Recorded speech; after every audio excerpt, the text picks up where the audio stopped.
Assalamu alaikum, dear student. Welcome to the connected class of chemistry. I am your chemistry teacher Mohammad Idris.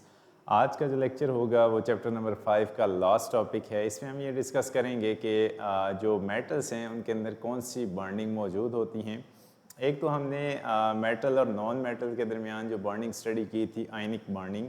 उसके बाद जो non metals के दरमियान exist करती हैं कोवेलेंट बॉन्ड, और तीसरा जो है कोऑर्डिनेट कोवेलेंट बॉन्ड भी हमने डिस्कस किया। और एक जो अभी हम डिस्कस करेंगे कि मेटल्स के अंदर कौन सी बॉन्डिंग होती है जो उनको पायदार बनाती है, उनकी फोर्सेस को इंक्रीज़ करती है। तो यहाँ पे हम डिस्कस करेंगे मेटेलिक बॉन्ड को।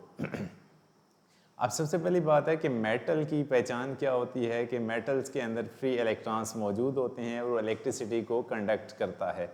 अब फ्री इलेक्ट्रॉन्स यहाँ पे क्या मुराद है कि वैलेंस इलेक्ट्रॉन्स के अंदर जो वैलेंस शेल है उसके अंदर वैलेंस इलेक्ट्रॉन्स मौजूद होते हैं। कुछ जो हैं यहाँ पे बॉन्डिंग के अंदर इन्वॉल्व हो जाते हैं, कुछ फ्री इलेक्ट्रॉन्स मौजूद होते हैं। अब फ्री इलेक्ट्रॉन्स क्या करते हैं कि वो कंडक्शन में इन्वॉल्व होते हैं, वो उस पूरे मेटल के स्ट्रक्चर के अंदर मौजूद रहते हैं। ऐसे इलेक्ट्रॉन्स को हम क्या कहते हैं? These are delocalised electrons.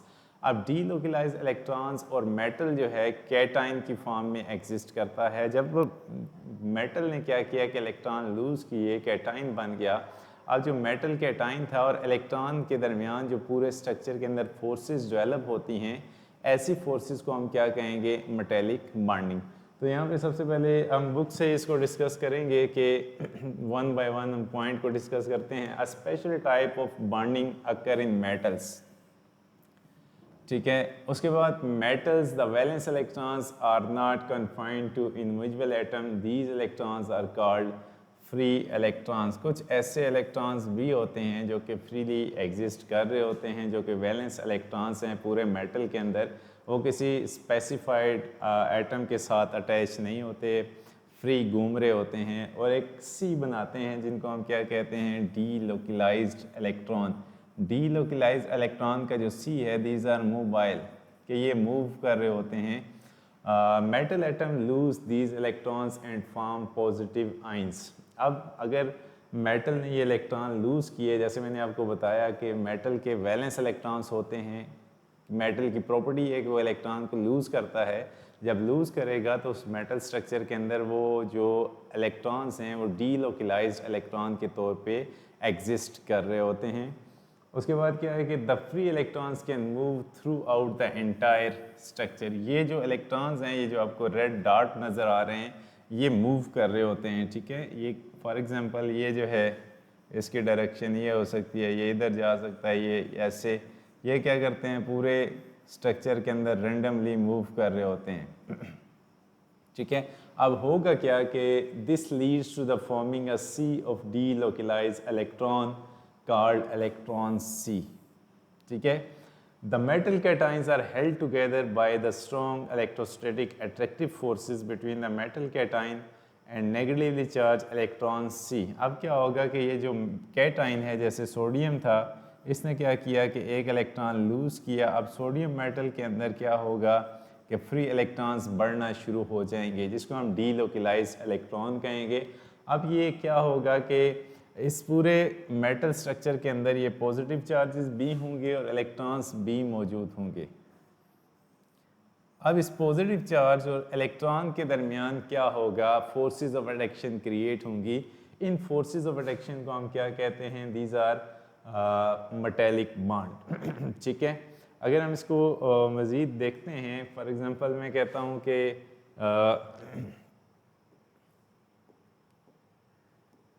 ठीक है, इसको अगर आप क्या करना चाहते हो, बोर्ड इस्तेमाल करना चाहते हैं, तो इसमें क्या हो सकता है कि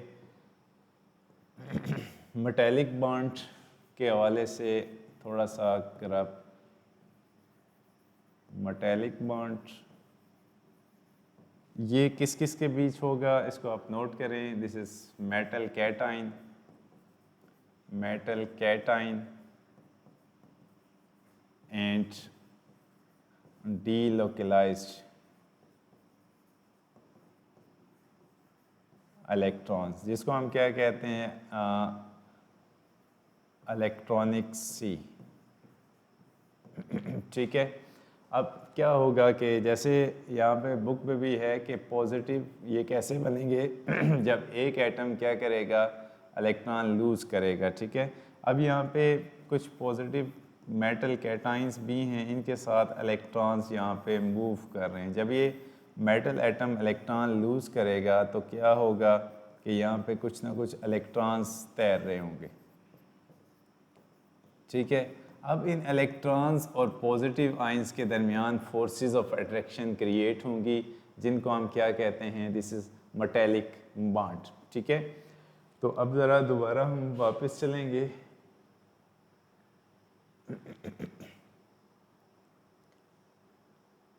ठीक है, तो यहाँ पे फोर्सेस ऑफ अट्रैक्शन कौन सी क्रिएट होंगी, electrostatic forces of attraction between metal cation and negatively charge electron C.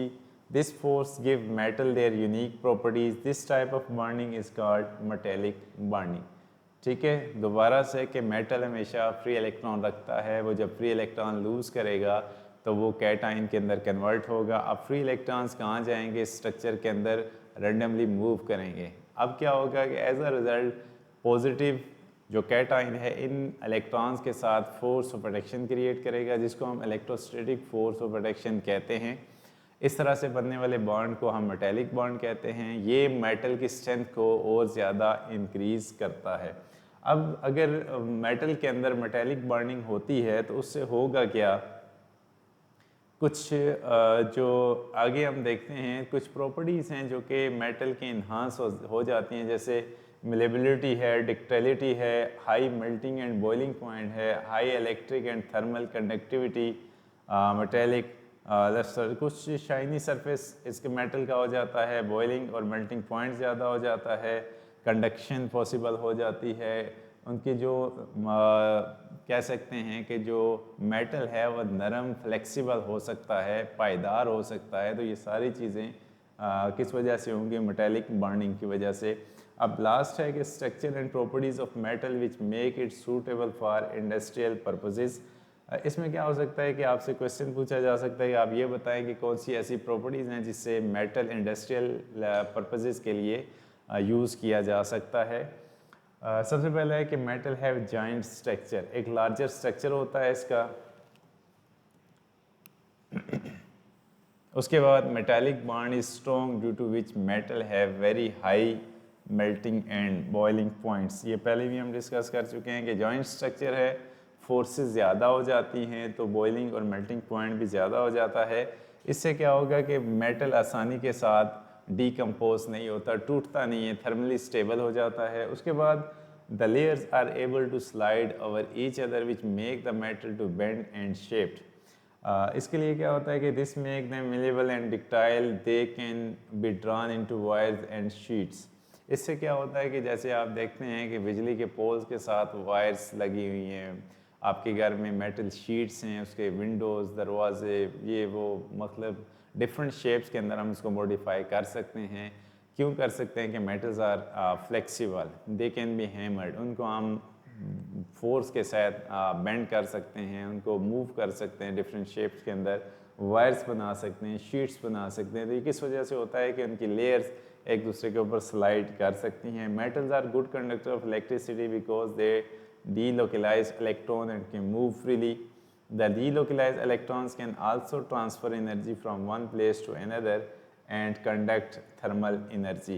For example, आपके घरों में जो आपके किचन वेयर्स हैं वो ज़्यादातर हम किस चीज़ के बनाते हैं, मेटल्स के, क्योंकि वो थर्मल कंडक्टिविटी प्रोसीड करते हैं, कंडक्ट कर सकते हैं। हमारे जो घरों में वायर्स इस्तेमाल होती हैं वो कॉपर के इस्तेमाल होती हैं, या कोई ऐसा, जैसे हम मोटर वाइंडिंग में कॉपर यूज़ करते हैं, सिल्वर भी यूज़ करते हैं। तो ये क्या करता है कि इलेक्ट्रिसिटी और हीट को कंडक्ट कर सकते हैं। इसमें मैं तफसील में इस वजह से नहीं गया कि पहले भी हम मेटल की प्रॉपर्टीज़ को डिस्कस कर चुके हैं। जस्ट यहाँ पे मैंने थोड़ी सी बात की है कि मेटालिक बॉन्डिंग की, ठीक है, जिसको हम इलेक्ट्रॉन सी थ्योरी भी कहते हैं। उसके साथ जो आपने पेपर के लिए क्वेश्चन याद करने हैं तो यहाँ से दो क्वेश्चन हो सकते हैं। पहला क्वेश्चन कि आप मेटालिक बॉन्ड को एक्सप्लेन करें with the help of diagram, और दूसरा क्वेश्चन क्या हो सकता है कि आप मेटल की प्रॉपर्टीज़ लिखें जिससे ये इसका यूज़ सूटेबल हो जाता है फॉर इंडस्ट्रियल पर्पसेस, ठीक है। आज के जो लेक्चर था वो शार्ट ही था क्योंकि हमारे 2 टॉपिक्स रहते थे इस चैप्टर के। तो इंशाल्लाह कल के लेक्चर में हम एक्सरसाइज को डिस्कस करेंगे। आज तक आपका चैप्टर नंबर 5 क्लोज हो चुका है। कल के लेक्चर में इंशाल्लाह आपकी एक्सरसाइज होगी। अगर कंप्लीट हो जाती है तो नेक्स्ट डे हम चैप्टर नंबर 6 को इंशाल्लाह स्टार्ट कर लेंगे। और आपका चैप्टर नंबर 6 इससे भी ज़्यादा इम्पोर्टेंट है क्योंकि उसमें मैथमेटिकल चीज़ें ज़्यादा हैं। मैं आपका इंस्ट्रक्टर मोहम्मद इदरीस साहब से इजाज़त चाहूँगा। अल्लाह हाफ़िज़।